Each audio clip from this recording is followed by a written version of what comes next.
Hi, so today is Ukrainian Independence Day. I'm Bohdan Krawchenko. I'm an assistant prof at UVic, and I've been thinking a lot about what this day means to me. And I was going to write a blog post or something like that. And I thought, what I really want to do is talk to my father, Bohdan Krawchenko, because he was there in the very, very early days of independence, working to establish, support Ukrainian statehood. And it's an incredible story.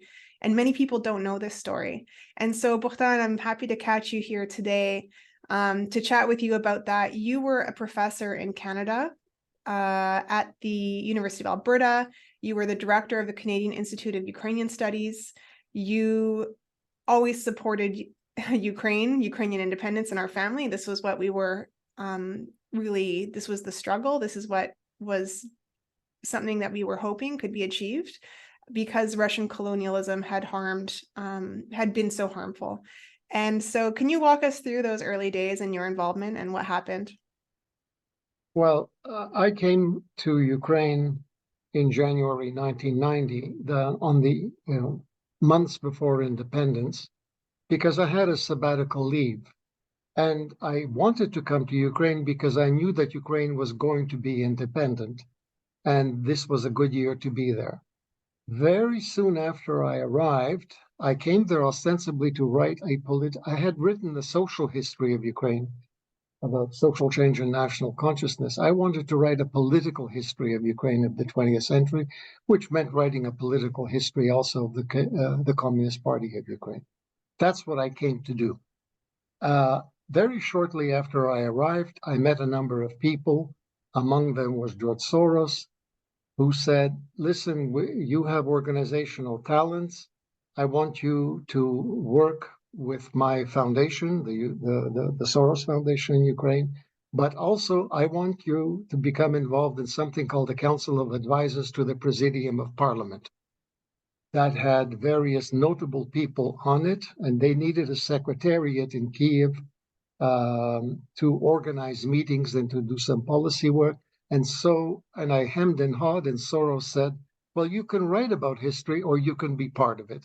And I said, well, that's one hell of an option, isn't it? And so I got involved. And I was there throughout 1990, very active with this Council of Advisors to the Presidium of Parliament. And the reason why that's important is that the only government that Ukraine really had that had any standing was actually the Presidium of Parliament. And in effect, the chairman of the Presidium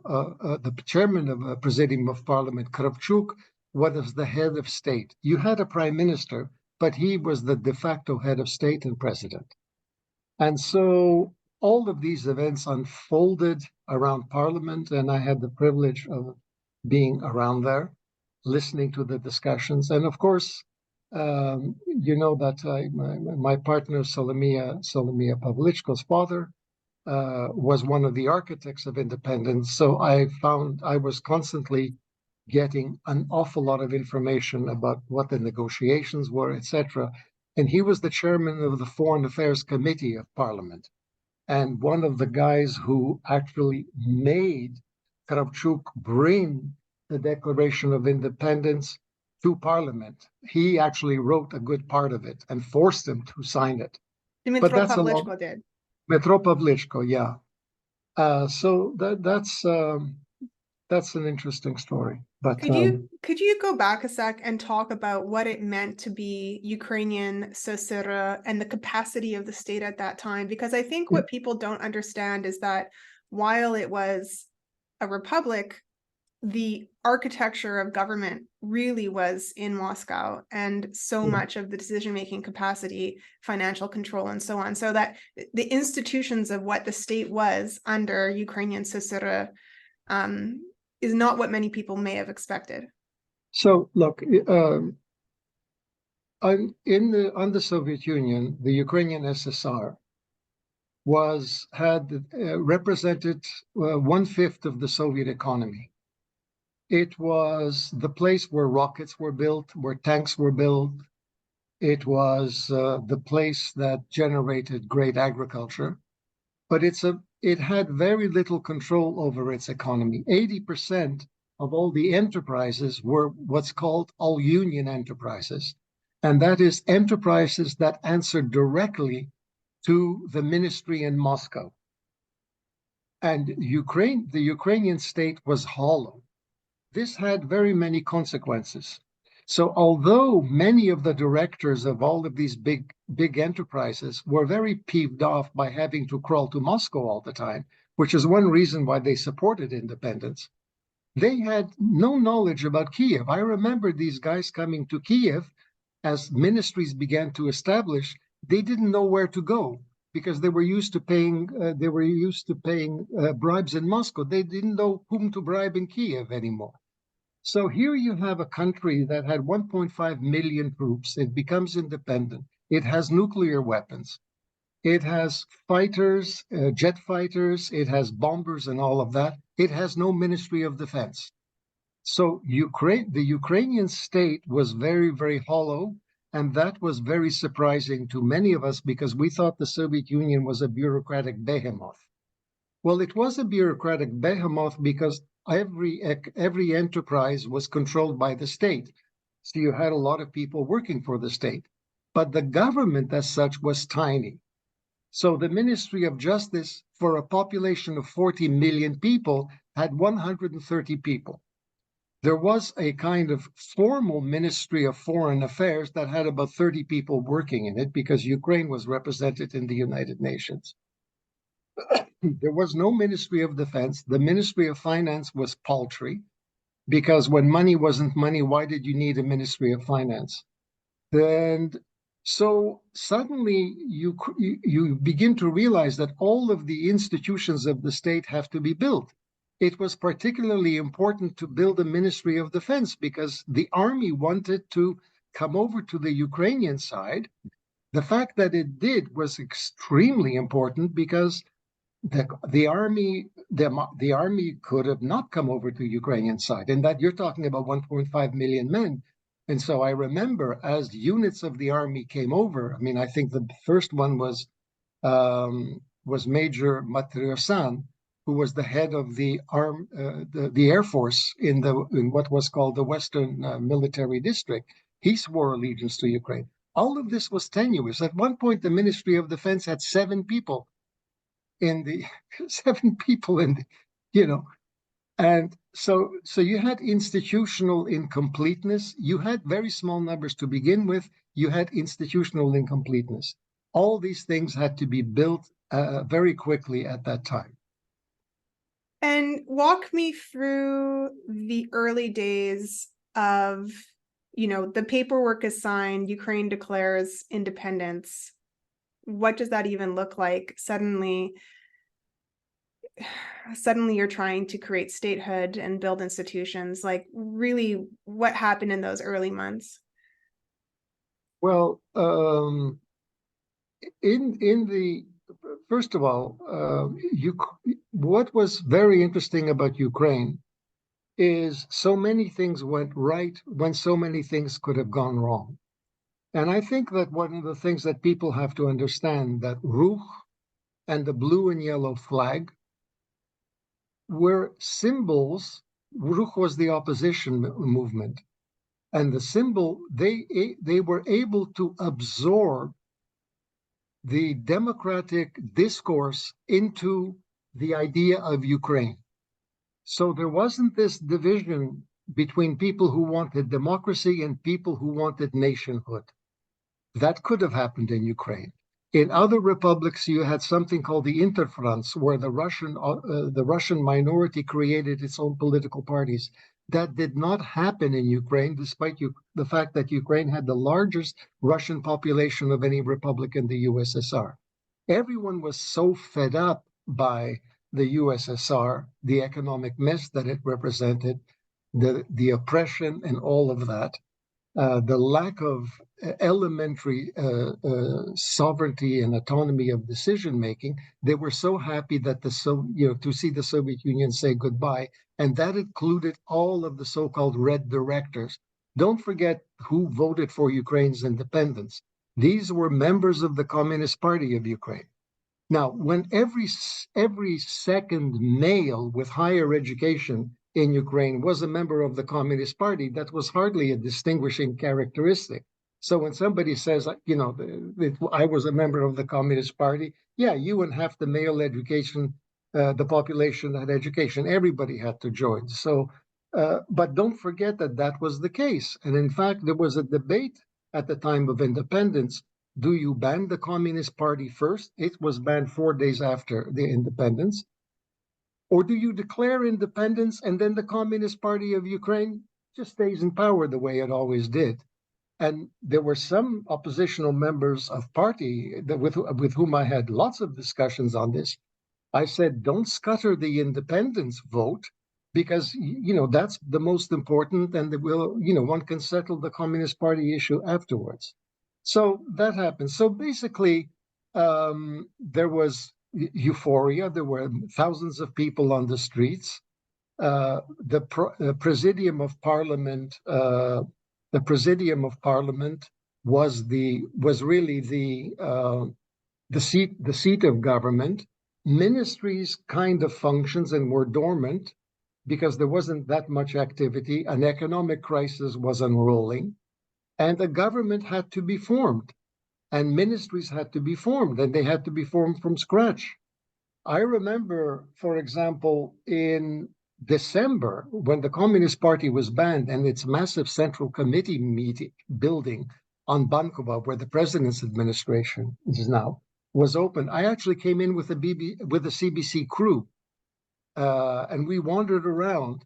Everybody just vacated the building, and there were dossiers left all over the place because I was told to select an office for myself. And so we wandered around, and I said, well, I think this one will do. But there was nobody there. It was like nobody there. But the amazing thing is that society functioned.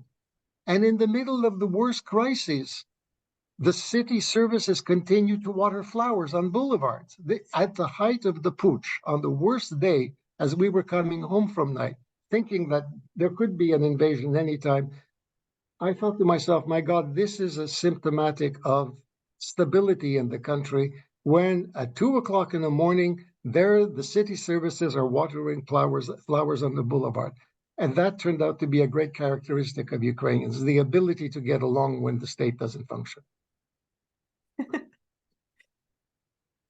Really something. What else do I ask you about? So can we skip forward a little bit to what was built first? So because let me say that, so there were two things on the cards there. One was, very quickly, you had to build capacity in ministries, and you began with the key ones. You had the Ministry of Finance was very important to build up. You had to establish a central bank as well. And then other ministries came on board. For example, a ministry, when you didn't have environmental laws, you didn't need to have a Ministry of the Environment. So you need to have a Ministry of the Environment and this sort of thing. That all happened. What was very important is that there be a policy center that really thinks about these issues. And that kind of center emerged in something called the Cabinet of Ministers. In other words, the secretariat of the Cabinet of Ministers. And we eventually played a big role with them, because there were very pressing issues, which was monetary currency reform, economic stabilization. Don't forget that we also played an important role in contact with the West. When Ukraine became independent, Chicken Kiev speech, George Bush on the 1st of August says, remain part of the USSR. 24th of August, Ukraine becomes independent. It has nuclear weapons. And do you know that NATO didn't have a fax number to contact Ukraine? That first message from NATO came on my fax.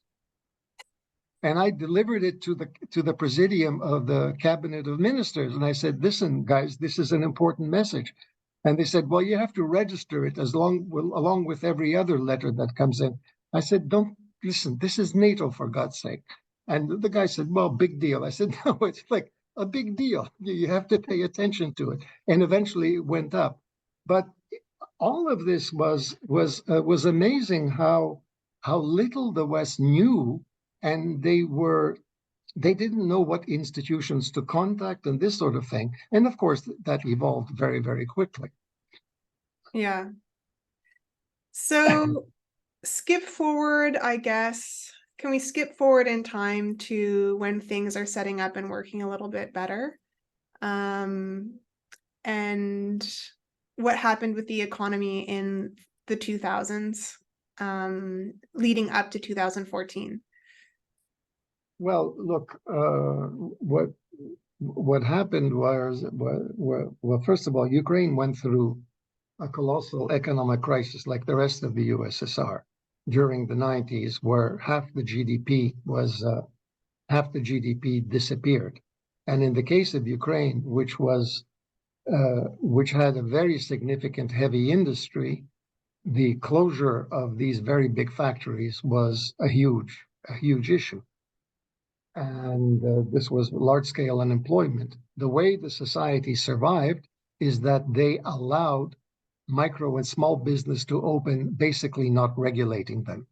And so people began became engaged in trade and micro businesses and this sort of thing. But this was a very, very difficult thing. The other thing was, I don't, much of the kind of input coming, and then you got people from the West coming in about the kind of economic reforms that needed to be done. Well, these were economic reforms that some of the people from Harvard, Jeffrey Sachs among them, by the way, that will take no responsibility for these things, that he's such a big friend now of the USSR. But don't forget, at that time, they were proposing some very draconian measures. It was called shock therapy. It didn't have to be shock therapy.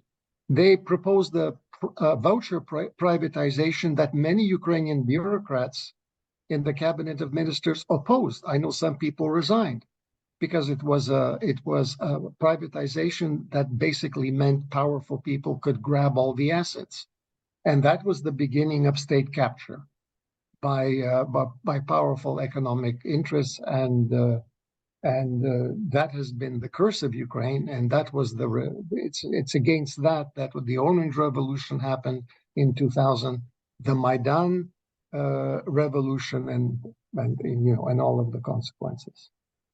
What else should I ask you about, Bohdan? Should we talk about Ukraine today? Um, well, you can talk. Yeah, I mean, we can talk about Ukraine today. Yeah. Well, So I can say more about I can say more about the challenges of state building, but that's all bore people about the need to have a professional civil service and this kind of stuff. yeah. Personally, I mean, the euphoria, like we grew up in a family and in a community that was really supporting Ukrainian independence. I remember 1991 very well. I remember visiting in the early days, how challenging it was, how dark Kyiv was, um, and being so hopeful, and then losing a lot of hope in the 2000s, and being quite disgusted with, corruption in parliament, and kind of personally kind of turning away and being just like, all of these efforts, and I'm so disappointed. And 2014 was such a turning point for me, and I truly did not know that Ukrainians had it in them. Like, that society was so strong, so resilient, that there was such a community of support, and just the absolute revulsion of Kremlin influence and corruption in politics and demanding democracy and demanding to live in dignity. Like, this was just such an inspiration. And I'm not worried about Ukrainian democracy today. I really think that, anything that I was worried about in the past, like that society is so fully formed, so fully has given so much, has bled so much, has fought so hard. I'm just not worried about those things that I was worried about in the past as much. Well, I think that the reason why we are here today and in this struggle is because Ukrainian society will not rest until its goals are met and its aspirations are met. And what was very important as Ukraine moved towards the end of the 1990s and into 2020 and all of that, was that we there was always the question of what is the light at the end of the tunnel. And what was critically important was that the prospect of becoming a member of the European Union happened to encapsulate all the things that Ukrainians wanted to do. Always emphasizing that we are a European nation, that our history is, of course, very different from Russia's, that our society is organized differently, etc. I mean, we had the first university in the East Slavic world was founded by a woman, for God's sake. It was Catherine the Great who reintroduced serfdom in Ukraine and this sort of thing. And all of these seeming battles that we fought for democracy and all of that, suddenly there was a very specific goal, and that was the European choice. Don't forget that the first person who wrote a statement on European choice was Kuchma. And by the way, I played a role there because I was wandering around the presidential office. I had passes at that time, and I met Halchinsky, who was the head of the Economic Union, and I asked him, "What are you working on?" He says, "I'm working on Kuchma's address to the nation." And I said, "Listen, they all sound like the report of the first secretary of the Central Committee to the nation that, we used to have 2 million pigs, now we have 4 million pigs," and those sort of things. You need to have an organizing idea. And I said, "Why don't you call it European choice? Because this is what Kuchma is beginning to talk about, that we need to improve the quality of life, standard of living, call European choice." And he said, "Well, this is going to be a difficult thing. Let's see if it works." And it did work. And don't forget that Kuchma is the first one who said Europejski wybór, European choice.